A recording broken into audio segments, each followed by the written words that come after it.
자, 2021년 4월 26일 공식적으로 배포된 iOS 14.5 업데이트 이후로 가장 크게 달라진 점이 있다면 앱 추적 투명성 정책이 본격적으로 적용이 되었다는 겁니다. 그에 따라 모바일 마케팅 시장에 굉장히 큰 변화의 바람이 불게 되었어요.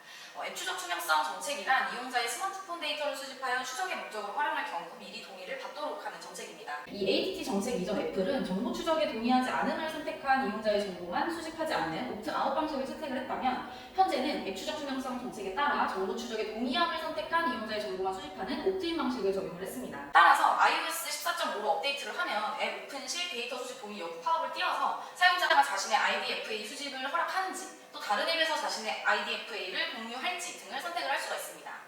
2021년 5월 기준 앱 추적에 동의한 유저는 15% 수준이고, 미국의 경우에는 겨우 6%에 불과한다고 하네요. 반면 추적 허용의 동의가 가장 많은 나라는 프랑스이고, 한국은 2위로 23.66%에 달합니다.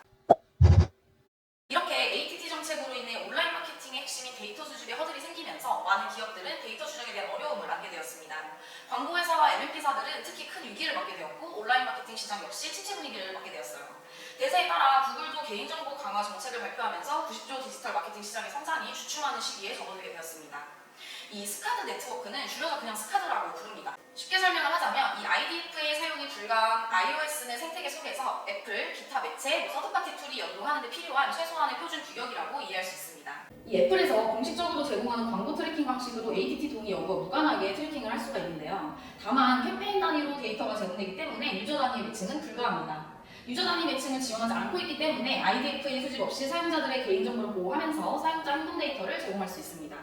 앱을 다운로드하고 다음 전환이 발생할 때마다 24시간 타이머가 시작되는 것이 스카드의 가장 큰 특징이고요. 앱 설치 이후 회원가입이라는 전환이 처음 발생하고 이후 24시간 이내 어떤 전환도 발생하지 않을 때 회원가입을 최종 전환으로 카운트합니다. 미리 설정한 전환 이벤트가 발생할 때마다 작동을 하고요. 24시간 이내에 이벤트가 발생하지 않을 경우엔 최종적으로 히트한 이벤트를 24시간 이내에 채널로 송출합니다. 스카드는 최초 1.0 버전부터 최근 4.0까지 업그레이드 되면서 되게 다양한 변화가 있었어요. 데이터의 종류와 퀄리티, 그리고 양까지 다양한 부분에서 달라졌음을 확인할 수가 있습니다.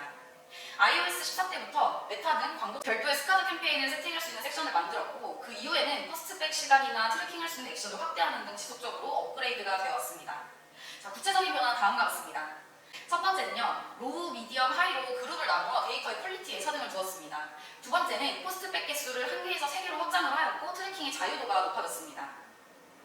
마지막으로 사파리를 통해 들어온 유저가 앱을 설치하는 행위까지도 이 스카드가 트래킹할 수 있게 되어서 웹 인벤토리 채널과 튜토리얼 운영의 중요성이 더욱 커지게 되었습니다. 자, 여기저기서 언급은 많이 되고 있는 스카드 4.0에 대해 간단히 설명해 보았습니다. 마케터들이 현 시장에서 반드시 대비해야 할 주요 업데이트이기 때문에요. 미리미리 체크해 주시길 바랄게요.